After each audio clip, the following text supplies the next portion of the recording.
Hello friends and welcome back to mystic hotel. कैसे हैं आप सब लोग? आई होप आप लोग अच्छे होंगे। तो यार सर्दियां आ चुकी हैं और विंटर राइड की तैयारी में सब राइडर्स लग चुके होंगे। एंड आई होप आप लोगों ने भी प्लान किया होगा कि अब विंटर में स्पीति या लद्दाख राइड का कोई प्लान बनाया जाए। सर्दियों में हर किसी की एक्सपेक्टेशन होती है कि विंटर राइड की जाए स्पीति में या लद्दाख में। तो आप ये जो भी सेटअप आप यहाँ देख रहे हैं, ये सब टूरिंग एसेंशियल्स हैं, रिक्वायर्ड एसेंशियल्स हैं जो आपको कैरी करना होगा अगर आप कोई भी लॉन्ग राइड प्लान कर रहे हैं। तो आज वीडियो का टॉपिक यही रहेगा कि क्या क्या चीज़ें ज़रूरी हैं अगर आप लॉन्ग राइड पे जाते हैं। तो एक एक करके मैं आपको सारी चीज़ें दिखाता हूँ फटाफट से, और ये भी दिखाता हूँ कि मेरी क्या प्रिपरेशन है लॉन्ग राइड पे जाने के लिए, क्योंकि एक अपकमिंग राइड मेरी तरफ से भी आने वाली है। तो stay tuned and watch the video till the end. तो गाइज, अपना जो भी राइडिंग एसेंशियल्स है इसको हम डिवाइड करेंगे टू पार्ट्स में। पहला होगा मोटो व्लॉगिंग एसेंशियल्स और दूसरा होगा राइडिंग एसेंशियल्स। सो मोटो व्लॉगिंग एसेंशियल्स हैं, अगर आप मोटो व्लॉगिंग करते हैं तो आपको क्या क्या सामान चाहिए, या मैं एज ए मोटो व्लॉगर मैं क्या क्या कैरी करता हूँ। और उसके अलावा जो भी बाइक के साथ जो भी लगने वाला सामान है और जो बहुत ज़रूरी होता है राइड पे, लॉन्ग राइड पे, वो क्या क्या है, तो इसको टू पार्ट्स में डिवाइड करके मैं आपको बताता हूँ फटाफट। तो सबसे पहले स्टार्ट करते हैं माउंट्स। ये रेगुलर माउंट्स होते हैं जो हम हैंडल पे लगाते हैं, जिसके ऊपर 360 या फिर अपने एक्शन कैमरे को माउंट कर सकते हैं। इसके अलावा सबसे ज़रूरी होता है पावर बैंक। ये है 20,000 mAh का पावर बैंक जिसको मैं यूज़ करता हूँ, क्योंकि मेरे पास कोई भी किसी भी कैमरे का एडवेंचर कॉम्बो नहीं है जो उसके अंदर बैटरी है, बस वही बैटरी है मेरे पास। तो ये मेरे लिए बहुत यूज़फुल होता है। इसके अलावा एक पावर बैंक और है जो सोलर पावर्ड है, तो वो एक्चुअली अभी रखा हुआ है बाहर चार्ज होने के लिए, वो चार्ज नहीं था। उसको मैं यूज़ करता हूँ अपने फ़ोन के लिए, फ़ोन चार्जिंग के लिए। ये मेरे कैमराज, जैसे मैंने आपको लास्ट वीडियो में दिखाए थे। नहीं देखी लास्ट वीडियो तो प्लीज़ जाइए और देखिए मेरा मोटो व्लॉगिंग सेटअप, और उसमें आपको बहुत सारी इन्फॉर्मेशन मिलेगी। उसके अलावा ये सारे मेरे जो भी वायरलेस माइक्स हैं और मेरे ईयरपॉड्स हैं, ये मेरा ब्लूटूथ डिवाइस का बॉक्स है। ये जो एंटी फिल्टर्स मैंने अभी मंगाए हैं, इसके बारे में भी डिटेल अगर आपको देखनी है तो पिछली वीडियो में जाइए और उसको ज़रूर वॉच कीजिए। तो ये है सारा मोटो व्लॉगिंग सेटअप। इसके अलावा मेरे पास में एक ट्राइपॉड माउंट है, जो कि छोटा गोरिल्ला वाला जो माउंट आता है, एक बड़ा ट्राइपॉड माउंट है। वो अभी यहाँ पर अवेलेबल नहीं है, बट नेक्स्ट वीडियो में या जब भी मैं राइड पे जाऊँगा तो मैं आपको दिखाऊंगा। उसके अलावा सबसे इम्पॉर्टेंट चीज़ ये है एक ऑर्गेनाइज़र, और इसको मैं यूज़ करता हूँ जितनी भी मेरी वायर्स, केबल्स, एक्सेट्रा वगैरह जो भी यूज़ होती हैं उसके लिए। तो अगर मैं आपको दिखाऊं तो इसके अंदर सारी चार्जिंग केबल्स, सब आईफोन का, एंड्रॉयड का, USB to C, C to C, सारी इसमें अवेलेबल है। इसके साथ में एडिशनल माउंट्स रखता हूँ मैं, OTG कार्ड रीडर है, हेलमेट माउंट्स हैं, और जो नॉब्स होती हैं वो भी एडिशनल पड़ी हुई हैं इसके अंदर। इसी का एक दूसरा सेक्शन है जिसके अंदर रहते हैं मेरे चार्जर्स और मेरी हार्ड डिस्क। तो ये मेरा चार्जर इसके अंदर पड़ा हुआ है और ये है मेरी हार्ड डिस्क जिसको मैंने रखा हुआ है। तो इससे क्या फ़ायदा होता है कि आपकी जितनी भी वायर्स वगैरह हैं वो कहीं भी खोएंगी नहीं और क्लस्टर्ड नहीं होंगी। आप एक जगह उसको ऑर्गेनाइज रख सकते हो, और ये बहुत हेल्पफुल होता है यार, बहुत हैंडी आता है ये मेरे अपना जितना भी इलेक्ट्रॉनिक का जितना भी चार्जिंग सिस्टम है उसको मेंटेन करने के लिए। तो ये था मेरा मोटो व्लॉगिंग सेटअप, और इसके बाद अब हम मूव करते हैं जो कि इम्पोर्टेंट रिक्वायरमेंट्स हैं अगर आप लॉन्ग राइड पे जा रहे हो। तो सबसे पहले मैं स्टार्ट करूंगा, आप लॉन्ग राइड पे जा रहे हो, आप लद्दाख में, स्पीति में हो, जहाँ पर कई कई किलोमीटर तक आपको कोई वर्कशॉप या कोई भी रिपेयर सेंटर नहीं मिलता। तो ऐसे में बेसिक जो भी आपके पास रिपेयर किट है वो होनी चाहिए। तो सबसे पहले हम बात करेंगे टायर्स की। तो ये है एक पंचर किट, क्योंकि मेरी Meteor में ट्यूबलेस टायर्स हैं, तो ये एक पंचर किट है जिसको मैं यूज़ करता हूँ। इसके अंदर 6 से 7 वो रबर्स आती हैं जिसको हम यूज़ कर सकते हैं, साथ में गम भी है और इसको लगाने की पूरी मैकेनिज्म भी है। तो ये है एक पंचर किट। इसके साथ में मेरे पास है ये मैनुअल एयर पंप।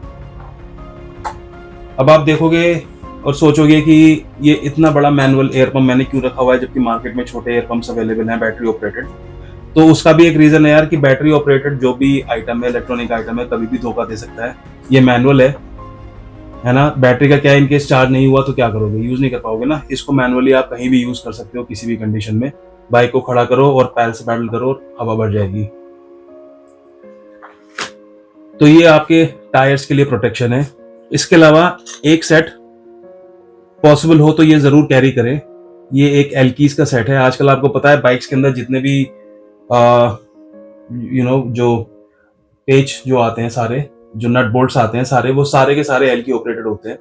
तो ये एक सेट है जिसके अंदर हर तरह का साइज का एल्की ऑप्शन अवेलेबल है। तो कोई भी पार्ट आपको अगर बाई चांस चेंज करना है, रिप्लेस करना है या ओपन करना है या क्लोज करना है तो आप इसको यूज कर सकते हो। इसके अलावा मैं एक स्पेयर एल्की भी हमेशा साथ रखता हूँ। ये स्टैंडर्ड है, ये मीटियोर के जो जितने भी रेगुलर वो लगे हुए हैं पेज, उन सबको खोल सकती है ये। और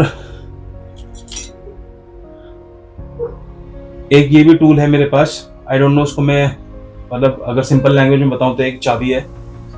और इसके अंदर भी अलग अलग सेक्शन है जिससे अलग अलग साइज के नट्स जो होते हैं हम उसको खोल सकते हैं, बंद कर सकते हैं, टाइट कर सकते हैं। उसके बाद ये आप देख रहे होंगे यहाँ पे, तो ये रेगुलर चेन लूब्स हैं और चेन क्लीनर का सेट है ये मेरा। इसके साथ में WD-40 मैंने रखा हुआ है कि अगर बहुत ज़्यादा वाटर क्रॉसिंग वगैरह में हम जाते हैं तो बाइक का जो लोहे वाला जो पार्ट होता है वहाँ पर रस्ट लगने का थोड़ा चांसेस होते हैं, तो मैं WD-40 यूज़ करता हूँ। बहुत अच्छा प्रोटेक्शन देता है ये रस्ट के अगेंस्ट। और बाकी इन केस ऐसा भी होता है कि कई बार कोई नट वगैरह होता है वो बहुत ज़्यादा जाम हो जाता है, तो आप इसको थोड़ी देर डाल के छोड़ दो, वो थोड़ी देर में अपने आप लूजन अप हो जाएगा। तो बहुत अच्छी काम की चीज़ है ये, इसको ज़रूर कैरी करें। इसके अलावा ये है मोटोमैक्स का ग्लास क्लीनर। इसको मैं यूज़ करता हूँ अपने हेलमेट का जो वाइजर है उसको साफ रखने के लिए, और साथ में जो मेरे मिरर्स हैं, रियर मिरर्स जितने भी हैं उनको क्लीन रखने के लिए। तो ये भी एक अच्छा प्रोडक्ट है। इसके बाद में एक ये सेट ऑफ जिप टाइज हैं, इसमें अलग अलग साइज की जिप टाइज हैं। यार ये भी बहुत काम आती हैं। हर्षिल वाली राइड पर मेरा ब्रदर मेरे साथ था और उसका जो स्टैंड था उसकी स्प्रिंग टूट गई थी, तो रास्ता बड़ा ऑफ रोड था, समझ नहीं आ रहा था कि उसको कैसे बांधे। फॉर्चुनेटली हमारे पास ये था, तो इसकी मदद से हमने इसको टेम्पररी जो है स्टैंड को हमने बांध दिया था। तो जब से मैं इसको कैरी करना मैंने शुरू किया है, और बहुत ही इंपॉर्टेंट चीज़ है, इसको भी आप हो सके तो अपने साथ कैरी करें। इसके अंदर अलग अलग साइज की जिप टाइज हैं। तो इसके अलावा ये एक सेट है मेरे पास में बंजी कॉर्ड्स का। तो ये इलास्टिक वाली रस्सियाँ होती है, तो ये भी बहुत इंपॉर्टेंट है। हालांकि मुझे ज़रूरत पड़ती नहीं है। मेरे पास जो टैंक बैग है, टॉप बॉक्स है, ये पीछे माउंट हो जाता है। जो मेरे सैडल बैग हैं वो साइड में स्ट्रैप इन हो जाते हैं, और जो मेरा टैंक बैग है वो टैंक पे स्ट्रैप इन हो जाता है। लेकिन अभी जैसे साच पास हम गए थे तो मेरा जो माउंट था, जो प्लेट थी टॉप बॉक्स की, उसका एक स्क्रू लूज होकर निकल गया था। तो इसकी मुझे बहुत वहाँ पे सपोर्ट मिली। पूरा साच पास से लेके मैंने आई थिंक उसको काजा में ठीक करवाया था, काजा तक यही सपोर्ट करके लाया मेरा टॉप बॉक्स, और उसके अंदर काफ़ी वेट भी था। तो ये बहुत इंपॉर्टेंट चीज़ है, इसको ज़रूर कैरी करें अपने साथ। ये तो सारा सेटअप हो गया हमारी बाइक की, जितनी भी एसेसरीज हो गई, रिक्वायर्ड एसेसरीज, और ये मोटर ब्लॉगिंग सेटअप हो गया। इसके अलावा सबसे इम्पोर्टेंट है अपनी खुद की प्रोटेक्शन। उसके लिए आप इंश्योर करें कि आपके पास में अच्छे राइडिंग गियर्स हों। अनलाइक अदर जो भी इन्फ्लुएंसर्स हैं या मोटर ब्लॉगर्स हैं, मैं ये नहीं कहूँगा कि आप बहुत ज़्यादा एक्सपेंसिव राइडिंग गियर्स खरीदें, लेकिन जो बेसिक प्रोटेक्शन होती है, तो जब भी आप लेने जाएं तो हमेशा याद रखें कि CE2 या लेवल 2 प्रोटेक्शन आप हमेशा यूज़ करें। तो लेवल 2 प्रोटेक्शन एक इतना मतलब जितना मेजर इम्पैक्ट होता है उसको अपने ऊपर झेल लेता है, आपकी बॉडी के ऊपर कम से कम इम्पैक्ट आता है किसी भी एक्सीडेंट का, या अगर आप स्लाइड डाउन कर जाते हो, गिर जाते हो बाइक से, उस केस में। तो मैं यूज़ करता हूँ ये प्रो बाइकर के मेरे नी गार्ड्स हैं, ये लेवल 2 नी गार्ड्स हैं। ये सॉलिड प्लास्टिक है इसमें, तो ये मेरे नीज को प्रोटेक्ट रखता है। ठीक है, ट्राउज़र मैंने अभी तक परचेज की नहीं है, उसकी मुझे ज़रूरत भी नहीं पड़ती है। मैं रेगुलर अपनी जीन्स या अपने रेगुलर ट्राउजर्स डालता हूँ और साथ में इसको वेयर करता हूँ, तो नीज की प्रोटेक्शन रहती है इसमें। और ये है मेरे राइडिंग ग्लव्स, ये भी लेवल 2 प्रोटेक्शन के साथ है। इसमें पूरा आपका नक्कल्स के लिए सपोर्ट है, और साथ में यहाँ पर पैड्स हैं, ये भी एक्सोर ब्रांड के हैं। आप चाहे तो किसी भी ब्रांड के ले सकते हैं, बस ध्यान रखना कि यहाँ पर आपको कार्बन फाइबर का जो प्रोटेक्शन है वो मिले, और पैड पर भी आपके पास प्रोटेक्शन हो, क्योंकि फर्स्ट इम्पैक्ट जब गिरने के बाद वो या तो हाथ पर आएगा या आपके पाम पर आएगा। चांसेस ये है कि पाम पर आए, तो पाम पर जरूर होना चाहिए प्रोटेक्शन। इसके अलावा हेलमेट, जैसा मैंने आपको लास्ट वीडियो में दिखाया था, और फिर से कहूँगा अगर आपने लास्ट वीडियो नहीं देखी है तो प्लीज़ जाके देखें। तो वो भी डॉट सर्टिफाइड और ECI सर्टिफाइड है, वो भी लेवल 2 प्रोटेक्शन है। तो एक अच्छा हेलमेट भी बहुत ज़रूरी है। और उसके अलावा मेरे पास है राइडिंग जैकेट, जो भी अगेन एक्सॉल ब्रांड की है, और वो भी लेवल 2 प्रोटेक्शन है। वो आप जो भी आपकी अवेलेबिलिटी हो, जिस हिसाब से आप ले सकते हो, जो भी आपका बजट हो, आप ले सकते हैं उसे। नहीं भी ले सकते हैं अगर राइडिंग जैकेट, तो जिस तरह से ये नी गार्ड आते हैं वैसे ही आपके एल्बो गार्ड्स भी आते हैं, आप अलग से उनको परचेज कर सकते हैं, वो थोड़ा मार्केट में चीप रहते हैं। और एक ये है जो राइडिंग गॉगल्स होते हैं, इसको मैंने अभी रिसेंटली परचेज किया है, क्योंकि कई बार क्या होता है अर्ली मॉर्निंग राइड्स में या लेट नाइट राइड्स में हेलमेट के अंदर थोड़ा फॉग आ जाता है। तो कितनी भी आप कोशिश करो, आप जब ब्रीदिंग करते हो, तो सांस लेते हो, तो थोड़ा बहुत फॉग जमना शुरू हो जाता है। तो मेरी आदत है मैं हेलमेट खोल लेता हूँ, जिस वजह से क्या होता है कि जो मैं रिकॉर्डिंग करता हूँ उस रिकॉर्डिंग में थोड़ा बहुत विंड ड्रैग जो है वो आ जाता है। तो उसी का बचाव करने के लिए या उसी को प्रोटेक्ट करने के लिए मैंने ये गॉगल्स मंगाए हैं। तो ये भी अमेजोन पर अवेलेबल हैं, और आई होप कि थोड़ा सा इसमें ना जो लुक आएगा वो भी थोड़ा बेटर आएगा। तो ये है मेरा मोटो ब्लॉगिंग सेटअप। इसके साथ में ये मेरा टॉप बॉक्स है, जिसके अंदर ऑलमोस्ट ये सारा सामान मैं रखता हूँ। वो मेरा टैंक बैग है, जिसके अंदर इमीडिएट अर्जेंट सामान, जैसे कि मेरे पावर बैंक्स हो गए, या मेरे कैमराज हो गए, या 1-2 चार्जिंग केबल्स हो गई, और ये मेरी पंचर किट, इसको मैं उसके अंदर रखता हूँ। बाकी जितना हैवी सामान है वो सारा टॉप बॉक्स के अंदर जाता है।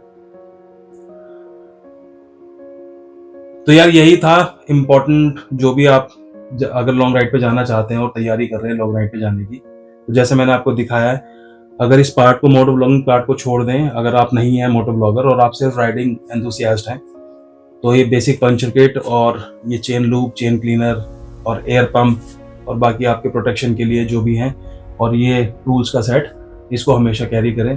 टूल्स का सेट ऑब्वियसली आपकी बाइक के साथ भी आता है, लेकिन एक एड ऑन आपके पास रहेगा, तो इन केस कोई खो जाए पार्ट या कुछ हो जाए तो आप रेडीली अवेलेबल रहेगा आपके पास। तो यही था आज की वीडियो में गाइस, और अगर आपको अच्छी लगी हो वीडियो तो प्लीज़ लाइक करना, शेयर करना, सब्सक्राइब करना, और चैनल पर नए हो तो प्लीज़ सब्सक्राइब जरूर कर लेना यार। बाकी एक नई राइड की तैयारी होने क्या वाली है, मैं तो कर ही चुका हूँ नई राइड की तैयारी, और बहुत जल्द नई राइड पे जाने वाला हूँ। क्या लोकेशन होगी वो थोड़ा सरप्राइज है, तो जिस दिन राइड पे जाएंगे उसी दिन आपको अपडेट देंगे।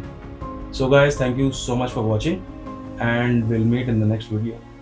Till then, bye bye.